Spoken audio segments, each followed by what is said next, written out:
Jim Ryan is in Orlando following the story. Good morning, Jim.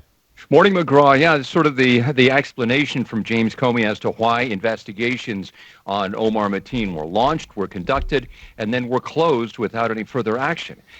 His the explanation of that was that, yes, they had looked at him for potential ties, or at least comments that he had made about terrorism or seeming to support different terrorist organizations, but he had done nothing illegal per se, and so they couldn't dedicate any more manpower or any more money to continuing an investigation. I mean, you can imagine how labor-intensive it is to put somebody under surveillance. Obviously, in hindsight, I think he wishes that he could have been able to do something more, McGraw. Yeah. Also, the gun owner held a news conference himself and said that he's working with authorities and they did nothing wrong. Right. I mean, they filed the paperwork. Omar Mateen filled out all the paperwork, crossed the T's, dotted the I's, submitted it, and then was able to pick up those guns after a waiting period. And so it looks as though something broke down in order for a guy who had this in mind to be able to get a hold of these guns. So will there be changes? Hard to say, McGraw. I mean, that's a political question that will have to be answered in Washington. Yeah, Jim Ryan, also some information coming out about Omar Mateen, and he was known in the gay community. And take us through what we're now learning. Was he there earlier at the club before he started shooting?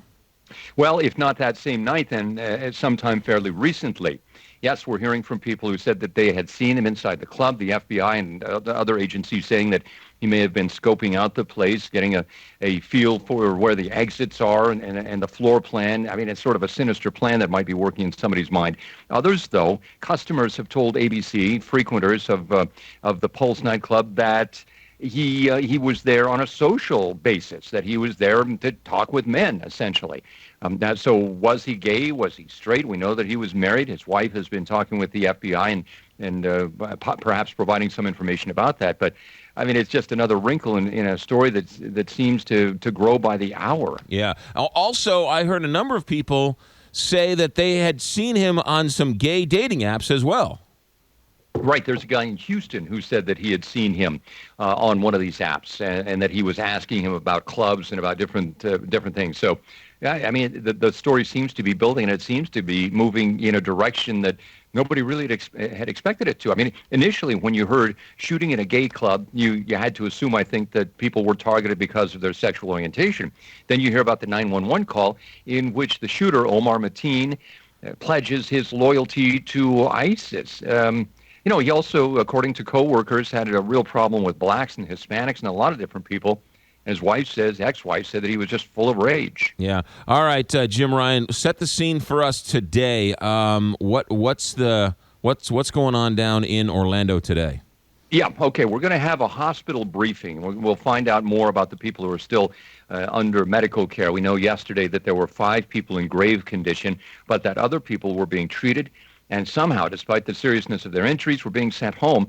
I mean, it talks about something, I think, about the medical care in this community and the hospital quality that people are being treated for these very serious injuries. So we'll get an update from the hospital. Preparations now are in the works for the memorial at which the president will attend on Thursday. Last night, there was a huge vigil. There were several, in fact, around the city, McGraw. The largest in downtown Orlando attracted thousands and thousands of people. And I understand that there's quite a bit of people upset that they have plenty of, I mean, the outpouring of support is phenomenal, but I understand that the gay community is upset that they can't give blood and help out. How big of an issue is that down there?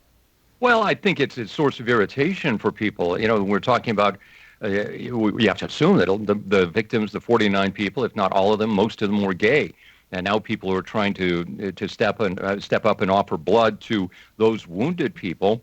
If they are gay, rules prohibit them from donating blood if they've had sex, if they're male and they've had sex with a man in the previous, it's either a year or 2 years, McGraw. I know it used to be 20 years. Right. And I heard yesterday, I talked with folks who were saying that, it just doesn't seem right. One man told me he's been in a committed relationship with the same person for the last 10 years. They're both healthy. Why shouldn't they be allowed to donate blood? Yeah, Jim Ryan in Orlando. Jim, thanks for checking in. See you, McGraw. 6:55, Big 550, KT.